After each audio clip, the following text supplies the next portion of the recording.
Hi YouTube subscribers, it's been a long time and I promised somebody a long time ago that I was going to make a bobbin winding video with the Singer Industrial 400 W21 machine. I'm here. And I never did it because my sewing room and we get along, but we're not together very often. So there's work and responsibilities that get in the way of my ability to stay in this room where I'd like to spend all day.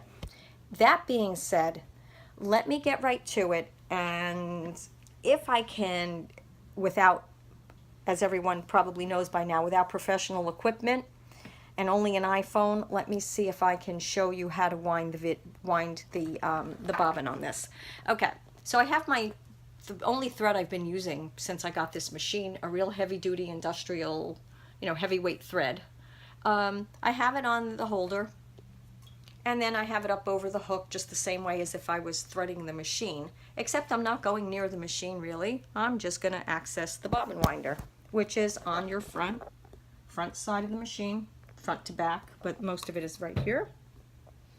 All right. Okay, so I have my thread down. Now, if you look at the piece in the back that has the tension disc on it, a tension disc, a spring, is a little plate with a hole on top of it. And let me see if I can get that. Let me see if I can get down. Oh, excuse the wreck in this room. All right, where is it? There it is. Okay. But if you can see it, there is a hole right on top of it. It's right about here. But you'll see it on your own. You've got to get the thread down through that hole. All right, and after you get it down through the hole, which I'll do in a second, you just have to take it from that hole and bring it right through the seam of the tension disc. Go right around it. So let me do that now in case you can't see it once I get there. All right.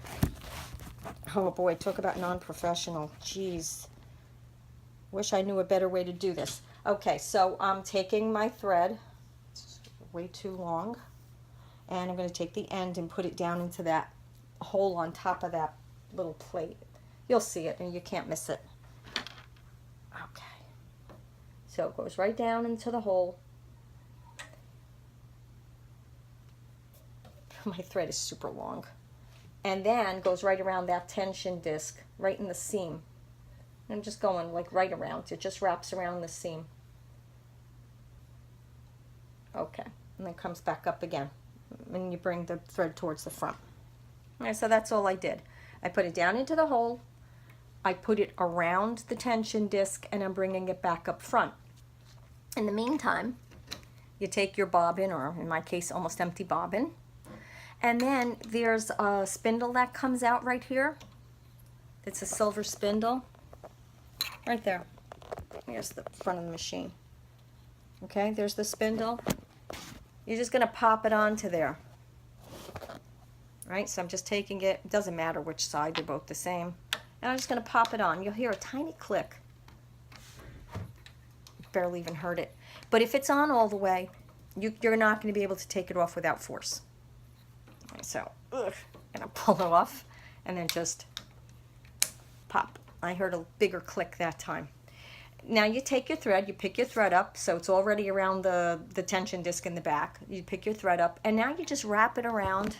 To start it off with, you just wrap it around from the top. Like you take it and lay it on top, and then wrap it around from the front to the back, so it's like an overhand. So do that at least, I don't know, I like to do it at least 5 or 6 times so that I know it's going to catch once the machine starts going. At this point, I'm going to turn the machine on. I'm still scared to death of it, but I'm getting better. All right, so I'm going to turn this machine on. God, I love this machine. Honestly, I like it better than some of the modern ones I have. Okay, so on. Oof. And I always see the draw of power in my room. Like, even though I guess it's 110. Okay, so the other part of this is that once you do that, you got everything set up, I'm going to take, oops, I already did it. You're going to take this lever. Again, me and my non-professional vernacular when it comes to sewing. Just press it in, and that's going to push this wheel, this one, against the belt. So now, even though the machine is still going to run at its normal spot, and I guess the needle will go up and down, it's still going to do this as well. So they tell you that you can actually wind a bobbin while the machine is stitching.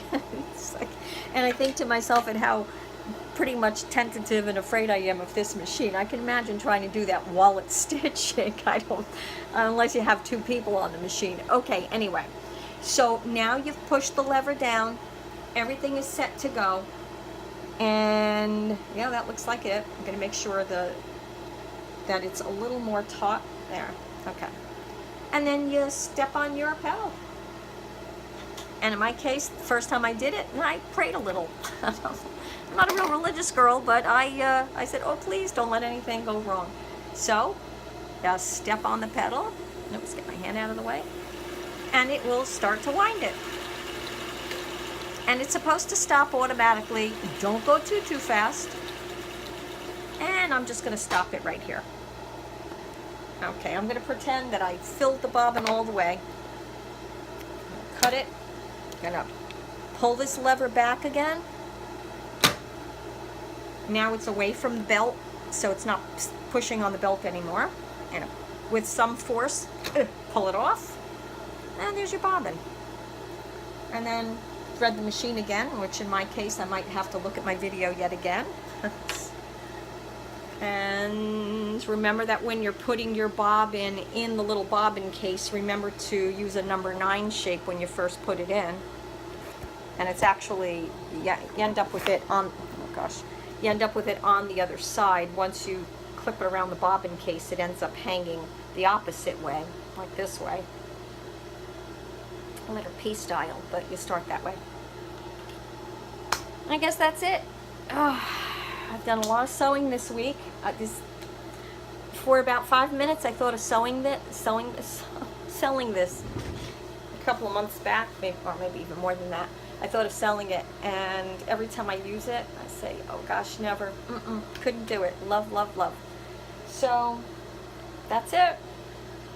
I hope this helped. And then I can just show real quick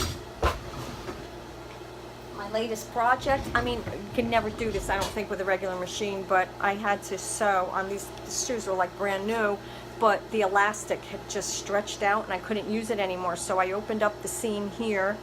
It's canvas, it's got like plastic behind it, it's got a buckle, and I opened it up. I got new elastic I actually had lying around, and I created a new strap, and it went right through it like nothing. I mean, like it was butter, just went right through it.